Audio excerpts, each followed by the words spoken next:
করার সময় নানা ধরনের পুলিশ দর্শকদের শাস্তি দিতে পারে না, এই পুলিশ নিপীড়কদের শাস্তি দিতে পারে না, এই পুলিশ সাম্প্রদায়িকতার বিরুদ্ধে দাঁড়াইতে পারে না।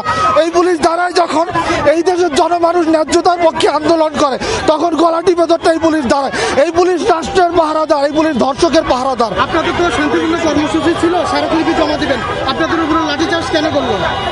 আমাদের উপর লাঠিচার্জ করছে যাতে আমাদের এই আন্দোলন দমন করা যায়, যাতে দর্শকদের পাহারা দেওয়া যায়। এই জন্য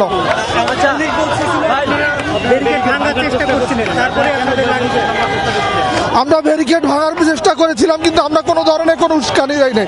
পরবর্তীতে বিনা উস্কানিতে আমাদের উপর লাঠিচার্জ করা হয়েছে। যে কোনো আন্দোলনে মানুষ আন্দোলনে আগে যাইতে চাইলে তার সামনে ব্যারিকেড আসলে সে সেই ব্যারিকেডটা ভাঙার চেষ্টা করবে। এটা রাজপথের দাবি, এটা রাজপথের নিয়ম।